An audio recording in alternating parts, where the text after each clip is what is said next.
Misanthrope Amanda Sanford plans an unplanned weekend trip to a vacation home in order to spend time with her spouse Clay and their children, Rose and Archie. Amanda is excited to leave her life in New York and enjoy a beachfront vacation rental. As Amanda goes grocery shopping, she notices a man stockpiling a lot of water and canned food. Later, the family escapes an oil tanker that washes ashore as they are having fun at a local beach. According to the officials, there has been an issue with the navigation system and numerous groundings have been reported all along the coast. A couple of deer are staring at them as they go back to the house, and they discover the TV and Wi-Fi are broken. George G.H. Scott, the owner of the property, and his daughter Ruth arrive at the residence that evening. G.H. explains that they are back because of a blackout while seeking shelter. Ruth tells Amanda that G.H. could not climb 14 stories because of a knee ailment, but she is dubious and suspicious of their narrative and doesn't want them to stay. But Clay gives them his trust and allows them to spend the night. As a peace offering, G.H. returns $1,000 to Amanda, which is half of what she paid G.H. for the whole weekend. Amanda informs Clay in private that G.H. and Ruth are practically strangers because they didn't hear the car pull up the driveway and they haven't seen any IDs, so the tale doesn't fit.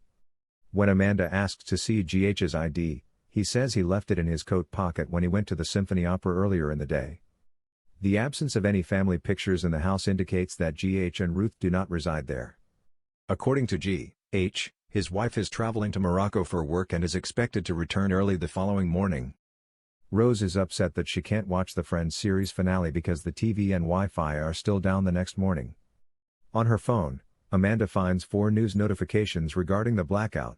The third one talks about hackers, and the last one displays a message that has been tampered. In the backyard, Rose notices a huge group of deer which intrigues her. While G.H. keeps saying that it's probably nothing and that everything will soon return to normal, Ruth is beginning to become paranoid. Clay heads into town in an attempt to find out more about the disturbances and fix the Wi-Fi, and on his way he heard on a radio a news on a continuous cyber attack on the nation that is causing an environmental catastrophe in the south and altering animal migration patterns. Clay drives away from a drone dropping Arabic language flyers. In the meantime, G.H. drove to the neighbor's house which seemed in a bad condition, and after searching the home of his neighbor G.H. discovers a satellite phone that also did not work. On the adjoining shore, G.H. finds the wreckage of a plane accident and just misses another one. On the other hand, Rose and Archie stroll through the neighboring woods, where they find an abandoned shed. On the way back, Archie pulls a tick from his ankle. After arriving back at the house, G.H. tells Amanda what he saw. He speculates that there may have been a disruption in nationwide satellite connectivity, but something loud and high-pitched interrupts him. To get Rose and Archie back to safety, Amanda dashes into the woods. Amanda remembers the man from the market who was storing supplies, and G.H. thinks it was his contractor, Danny. Shaken, Clay returns with the pamphlet, which Archie interprets as Death to America. The Sanfords, fed up, leave the rental house with the intention of traveling to Amanda's sister in New Jersey. However, they discover the route congested with brand new crashed self-driving Teslas. They barely escape additional oncoming cars and are forced to head back to G.H.'s house.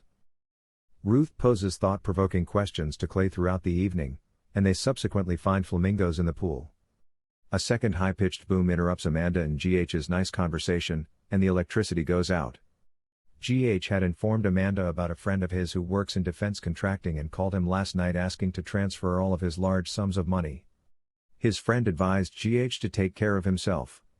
Subsequently, Rose shares with Amanda a tale from a West Wing episode in which God offers a man multiple warnings and ways to avoid a flood. Ruth advises G.H. to stop putting so much faith in Amanda and Clay and to start thinking about himself and her as their world is collapsing. Inexplicably, Archie loses his teeth the following morning. G.H. proposes seeing Danny for medication because he thinks it has to do with the tick bite. Now that Rose went missing, G.H. and Clay take Archie to see Danny.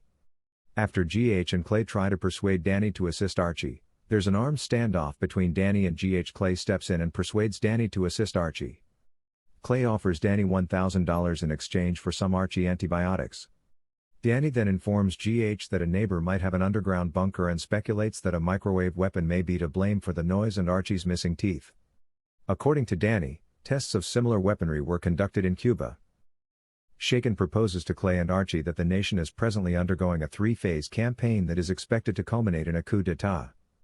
Isolating the target by turning off their communications and transportation is the first step. The second stage is a coordinated disorder brought on by misinformation that divides society.